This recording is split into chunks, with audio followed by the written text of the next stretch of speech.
மன்னிச்சிருங்க. நீ என்ன பண்ண?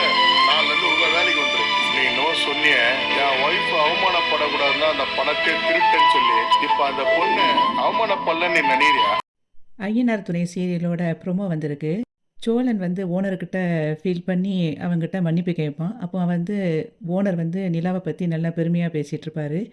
நிலா கிட்ட போய் சோழன் சொல்லுவான், "நீங்க என்னைய வெளிய எடுக்கிறதுக்கு நீங்க எவ்வளோ கஷ்டப்பட்டீங்கன்னு சொல்லிட்டு அண்ணன் சொன்னாங்க. ஆனா நான்லாம் திருந்ததுக்கு வாய்ப்பே இல்லைங்க. திருந்தணும்னு நெனச்சிட்டு ஒரு ஸ்டெப் முன்னாடி வச்சா, என்னை அறியாம நான் 4 ஸ்டெப் பின்னாடி போயிருந்தேன். என்னோட ஆசையெல்லாம் உங்கள வந்து நான் நல்லா சந்தோஷமா வச்சுக்கிடணும். நீங்க திருவண்ணாமலையிலேருந்து என்ன கனவோட வந்தீங்களோ, அது நிறைவேறணும். உங்கள நல்லா பார்த்துக்கிடணும். அப்படிங்கிறது மட்டும் தாங்க எனக்கு இருக்கு. நல்லவன் தான். நான் ரொம்ப மோசமானவன்லாம் கிடையாது. அப்படின்னு உங்களுக்கு நான் காட்டணும்னு நெனைக்கிறேங்க. ஆனா அப்படின்னு சொல்லிட்டு ஃபீல் பண்ணிட்டு இருக்கும்போது, நிலா வந்து சோழன் அப்படின்னு சொல்லிட்டு அவன் கைய பிடிச்சிருவா. அப்போ வந்து அவன் சொல்லுவான், "எனக்கு உங்கள ரொம்ப பிடிக்குங்க." அப்படின்னு சொல்லிட்டு அவன் அழுதுகிட்டே பேசுற மாதிரி, இன்னைக்கு வந்து ஐயனார் துணை சீரியலோட ப்ரோமோ இருந்தது.